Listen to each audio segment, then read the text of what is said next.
প্রিয় ছাত্রছাত্রীরা, আজকের অনলাইন ম্যাথ ক্লাসে তোমাদের মেন্টাল ম্যাথ থেকে দুটি প্র্যাকটিস সেট আমি দিয়ে দেবো। এই দুটি প্র্যাকটিস সেট তোমরা বাড়িতে ভালো করে প্র্যাকটিস করো। আর মেন্টাল ম্যাথ থেকে এর আগেও অনেক ক্লাস নিয়েছি, তোমরা যারা ক্লাসগুলো দেখোনি সেগুলোও দেখে নিও, বাড়িতে প্র্যাকটিস করবে। যত বেশি মেন্টাল ম্যাথ প্র্যাকটিস করবে তত কিন্তু ভালো ম্যাথ শিখতে পারবে। তো চলো ক্লাস শুরু করি। ক্লাস শুরু করার আগে বলি, তোমরা কিন্তু এবার থেকে, এর আগেও বলেছি আমি, নরেন্দ্রজ্যোতি টিউটোরিয়ালে কেবলমাত্র অঙ্কের ক্লাস পাবে। আর মা সারদা টিউটোরিয়াল, সেখানে তোমরা ইংলিশ ও বাংলার অনলাইন ক্লাস পাবে। সুতরাং মা সারদা টিউটোরিয়াল সাবস্ক্রাইব করে নাও। আর মা সারদা টিউটোরিয়াল ইউটিউবে লিখলে তোমরা পেয়ে যাবে, বা আমি ভিডিও ডেসক্রিপশানে আমি তোমাদের লিঙ্কটাও দিয়ে দিচ্ছি, ওই লিঙ্কে টাচ করেও তোমরা যেতে পারো। তো চলো ক্লাস শুরু করি। দেখো, প্রথম প্র্যাকটিস সেটে কী বলেছে, give 3 prime numbers ending in 9 between 50 and 100। দেখো, very very important, prime number থেকে শর্ট কোশ্চেন আসবে। তোমাদের আমি বলেছি যে 1 থেকে 200 পর্যন্ত প্রাইম নাম্বার বাড়িতে রেডি হবে, ঠিক আছে? 1 থেকে 200 পর্যন্ত প্রাইম নাম্বার আমি এর পরের ক্লাসে তোমাদের দিয়ে দেবো, তোমরা বাড়িতে রেডি হবে। দেখো, তাহলে 3 প্রাইম নাম্বার লিখতে বলেছে যেগুলো এন্ডিং মানে শেষ হয়েছে 9 দিয়ে। 50 থেকে 100-এর মধ্যে 9 দিয়ে শেষ হয়েছে, মানে শেষ সংখ্যা 9 রয়েছে, এমন 3টি প্রাইম নাম্বার লিখতে হবে। নিজেরাই করবে এবং কমেন্টস করে আনসার জানাবে, দেখবো তোমাদের কতজনের আনসার রাইট হয়। ঠিক, যখন আনসার লিখবে ওখানে লিখবে এইভাবে প্রাইম নাম্বার বলে আনসারটা লিখবে। আচ্ছা, 1 দাগ হলো। 2 দাগের প্রশ্ন দেখো, ফ্যাক্টরস অফ 125। 125-এর ফ্যাক্টর করতে হবে। তোমরা জানো 125-কে প্রাইম ফ্যাক্টর করবে 125, এটাকে প্রাইম ফ্যাক্টর। প্রাইম ফ্যাক্টর মানে কি, 2 দিয়ে, 2 না হলে 3, 3 না হলে 5, 5 না হলে 7, 7 না হলে 11, 11 না হলে 13, এইসব প্রাইম নাম্বার দিয়ে ভাঙতে হবে। তাহলে 1 2 5 রয়েছে এখানে, দেখতেই পাচ্ছ। তাহলে 1 2 5 যদি রয়েছে, এটা দেখো 3 দিয়ে যায় কিনা, দেখো 2 দিয়ে তো যাবেই না, 5 রয়েছে। 3 দিয়ে দেখো, 3 দিয়ে করলেও যাবে না, তাহলে দেখো এটা 5 দিয়ে যাবে। 5 দিয়ে করলে হয়ে যাবে 25। আবার দেখো, এটা যদি 5 দিয়ে করি তাহলে হয়ে যাচ্ছে 5, তাহলে 5 5 5 হলো। তাহলে ফ্যাক্টরস অফ 125 হয়ে যাবে 5 5 5। বোঝা গেল? এইভাবে এটা করবে। আর এটা করতে গিয়ে তোমাদের একটাই কথা বলবো, যে ফ্যাক্টর সবসময় প্রাইম নাম্বারে করতে হয়, সবসময় প্রাইম নাম্বারে করবে, সে প্রাইম ফ্যাক্টর বলুক বা না করুক, ঠিক আছে? বললেও করবে, না বললেও করবে। তাহলে দেখবে এইচসিএফ এলসিএম করার সময়, গসাগু লসাগু করার সময় তোমাদের এটা অনেকটা কাজে দেবে। আর ফ্যাক্টর মানে হচ্ছে বাংলায় বলে উৎপাদক, উৎপাদক মনে থাকবে, উৎপাদক। আর প্রাইম নাম্বারকে বাংলায় বলে কিন্তু মৌলিক সংখ্যা। প্রাইম নাম্বার মানে মৌলিক সংখ্যা। এমন 3টি মৌলিক সংখ্যা বলো যেগুলোর শেষ সংখ্যা হচ্ছে 9, 50 থেকে 100-র মধ্যে। তাহলে 1 নম্বর এবং 2 নম্বরটা বললাম। এবার 3 নম্বর হচ্ছে, দেখো, dash divided by 5 equal to 950। মানে এখানে একটা নাম্বার থাকবে, যে নাম্বারকে 5 দিয়ে ডিভাইড করলে, ভাগ করলে 950 হবে। তাহলে তোমরা নিজেরাই ভাবো, তোমাদের একটা অপশান দিই আমি, তোমরা নিজেরা এটা করবে। তোমাদের জন্য আমি একটা দিচ্ছি, বলো তো। এইখানে বক্স দিলাম ডিভাইডেড বাই 2 8। বলো তো এখানে কত থাকলে তাকে 2 দিয়ে ডিভাইড করে 8 হয়? ভাবো, কোন সংখ্যাকে 2 দিয়ে ডিভাইড করলে 8 হয়? তাহলে কি ভাবলে? 16 না? 16কে 2 দিয়ে, 16কে 2 দিয়ে ভাগ করলে তবে তো 8 হয়। 16টা পেলে কী হয় বলো তো? 8কে 2 দিয়ে গুণ করে, 8 আর 2 গুণ করলে 16 হয়। তাহলে মনে রাখবে এটা গুণ করতে হবে, এখানেও তাই, এটা গুণ করতে হবে, গুণ করে এখানে লিখবে। আশা করছি বোঝা গেছে। এইভাবে বুঝে কিন্তু প্র্যাকটিস করতে হবে, ঠিক আছে? এর পরের প্রশ্ন কী বলেছে, what is the square of 8? ভালো করে বোঝো, ভেরি ভেরি ইম্পর্ট্যান্ট। যদি বলতো 9-এর স্কোয়ার রুট দিয়ে, বলতো 9-এর স্কোয়ার রুট কত, 9কে রুট ওভার করলে, স্কোয়ার রুট করলে কত হয়? 3 হয়। 3 3 ইন্টু করলে 9 হয়, 3 3 ইন্টু করলে 9। এবার যদি বলি 8-এর স্কোয়ার কত, স্কোয়ার মানে হচ্ছে এই, তাহলে 8-এর স্কোয়ার কত হয় দেখো তো। 8-এর মধ্যে স্কোয়ার মানে কত? 8 ইন্টু 8 না? তাহলে 8 ইন্টু 8 করলে 64। তাহলে 8-এর স্কোয়ার হচ্ছে 64। এইভাবে কিন্তু প্র্যাকটিস করতে হবে। তারপর দেখো কী বলেছে পরের প্রশ্ন, তাহলে স্কোয়ার রুট এবং স্কোয়ার দুটো ভালো করে বুঝে করবে। স্কোয়ার রুট মানে যদি রুট ওভার দেওয়া থাকে, তাহলে এটাকে 9-এর স্কোয়ার রুট করলে 3 হয়। ঠিক তেমনভাবে 8-এ যদি স্কোয়ার করতে বলে, তাহলে কিন্তু হবে 64। 9-এর যদি স্কোয়ার করতে বলে তাহলে 9 9 ইন্টু করলে হয় 81।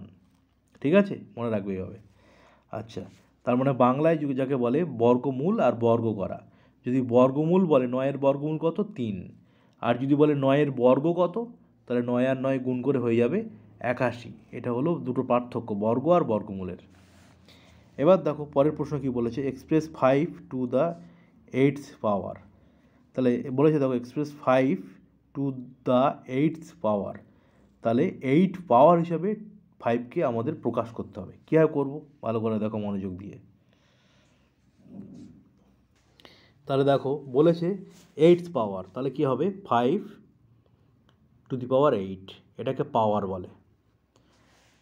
যেহেতু বলেছে 8th পাওয়ার, তাহলে 5-এর মাথায় উপরে 8 হবে, এটা হলো পাওয়ার। ঠিক আছে, যদি বলতো 8 টু দ্য 5th পাওয়ার, তাহলে হতো 8 টু দি পাওয়ার 5 হতো। যেহেতু বলেছে 8th পাওয়ার, তাহলে 8 কিন্তু উপরে চলে যাবে, এটাকে বলে পাওয়ার, মনে থাকবে। তাহলে 5 টু দি পাওয়ার 8, এটা কি বলে 5 টু দি পাওয়ার 8, তার মানে হচ্ছে 5 8 টাইমস ইন্টু করতে হয় 5কে, 5 ইন্টু 5 ইন্টু 5 করে এইভাবে 8 বার। তা যাই হোক, সেটা তো আমাদের বলেনি, বলেছে এক্সপ্রেস 5 টু দ্য 8th পাওয়ার, মানে এখানে 5 টু দি পাওয়ার 8, 5-এর মাথায় 8 লিখতে হবে, বোঝা গেল। আর যদি বলতো যে 8 টু দ্য 5th পাওয়ার, তাহলে 5টা যেটা বলবে পাওয়ার সেটা উপরে চলে যেত, তাহলে হতো 8 টু দি পাওয়ার 5। আচ্ছা, এবার দেখো এরকম ধরনের একটা প্রশ্ন, এটা হলো এবার দেখো কম্পেয়ার 7 টু দি পাওয়ার 3 আর 3 to the power 5। 7 to the power 3 মানে কি 7 ইন্টু 7 ইন্টু 7, মানে 3 বার 7 into, R 3 to the power 5 মানে কি 3 ইন্টু 3 ইন্টু 3 ইন্টু 3 করে 5 বার 3 ইন্টু করে দেখবে কোনটা বড় কোনটা ছোট। যেটা বড় হবে তার দিকে গ্রেটার দ্যান সাইন দেবে, যেটা বড়, সাপোজ যদি এটা বড় হয় তার দিকে এরকম হবে, ওপেন সাইডটা হবে। তাহলে এইভাবে কিন্তু এটা করতে হবে। ঠিক আছে, তোমরা দেখবে, ট্রাই করে চেক করে দেখবে কোনটা বড় কোনটা ছোট। আচ্ছা, এবার দেখো fill in the place holder to get a whole number answer 5 9 box 7 divided by 3। Very very important, এটা অ্যাডমিশন টেস্টেও 2 নম্বরের প্রশ্ন হিসেবে আসে। তাহলে এখানে কোন নাম্বারটা বসালে এটা 3 দিয়ে ডিভাইড করা যাবে। তাহলে 3 দিয়ে ডিভাইডের নিয়মটা কি, আমি তোমাদের এর আগেও অনেকবার বলেছি ক্লাসে। এখানে যে নাম্বারগুলো থাকবে এই নাম্বারগুলোকে অ্যাড করতে হবে, যোগ করতে হবে, করে দেখতে হবে যোগফলটা অ্যাড করে যেটা হলো সেটা 3 দিয়ে ডিভাইড হয় কি না। যদি হয় তাহলে টোটাল নাম্বারটা 3 দিয়ে ডিভাইড করা যাবে, বোঝা গেছে। তাহলে অ্যাড করে প্রথমে আমরা দেখব যে এটা 3 দিয়ে ডিভাইড হয় কি না। যদি 3 দিয়ে ডিভাইড হয় তাহলে ভাববে টোটাল নাম্বারটাও 3 দিয়ে ডিভাইড হবে।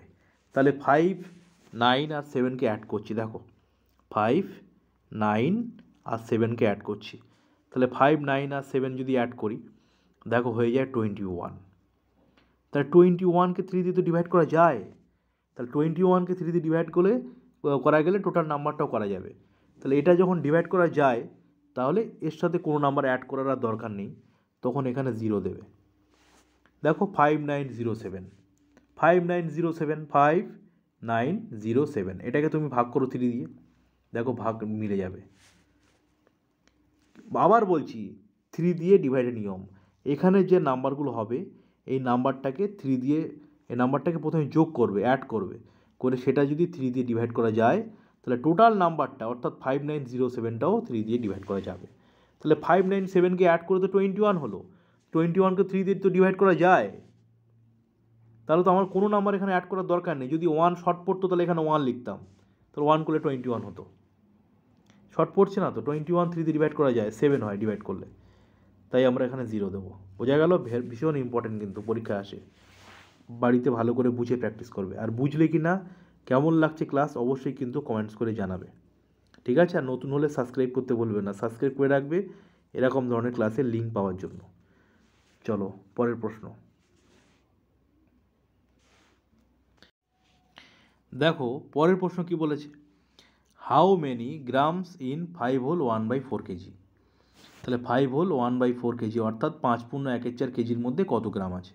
তাহলে তোমরা জানো 1 KG equal to 1000 gram, 1 KG সমান 1000 গ্রাম। তাহলে 5 হোল 1/4 কেজিতে কত গ্রাম রয়েছে, তাহলে এটাকে সাথে 1000 ইন্টু করতে হবে। তাহলে কি হবে 5 হোল 1/4 ইন্টু 1000 গ্রাম। এবার এটা তো রয়েছে মানে পূর্ণ ভগ্নাংশ বা এটা রয়েছে মিক্সড ফ্র্যাকশন, এটাকে ইম্প্রপারে নিয়ে আসবে, 4 আর 5 ইন্টু করে 1 অ্যাড করবে, করে যা হবে তার সাথে এই 4 আর 1000 তখন কাটাকাটি করতে হবে, কাটিং করতে হবে, করলে হয়ে যাবে।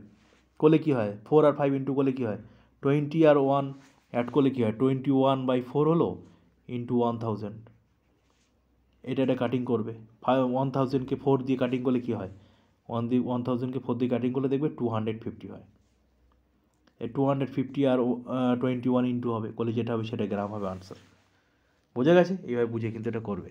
আচ্ছা, রাইট 5/12 ইন ওয়ার্ডস, এটা ওয়ার্ডসে লিখবে। 5/12কে ওয়ার্ডসে লিখলে কী হয়, দেখো তো 5/12, এই যে বললাম না 5/12, এটাও লিখতে পারো, বা 5 আউট অফ 12, এটা সব থেকে ভালো, 5 আউট অফ 12, মানে 12-এর মধ্যে 5, এটা লিখতে পারো। আর 10টা তো তোমরা জানো নিজেরা, পারবে, ভেরি ভেরি ইম্পর্টেন্ট। এটা একটা খুব সিম্পল ছোটো সিম্পলিফাই, ঠিক আছে। প্রথমে ডিভাইডের কাজ আগে ডিভাইড করবে, করে তারপর প্লাস করবে, করে আনসার হয়ে যাবে। তাহলে এই হলো আজকের মেন্টাল ম্যাথের ওয়ার্কশিট। কেমন লাগলো এই ওয়ার্কশিটটা তোমরা অবশ্যই কিন্তু কমেন্টস করে জানাবে।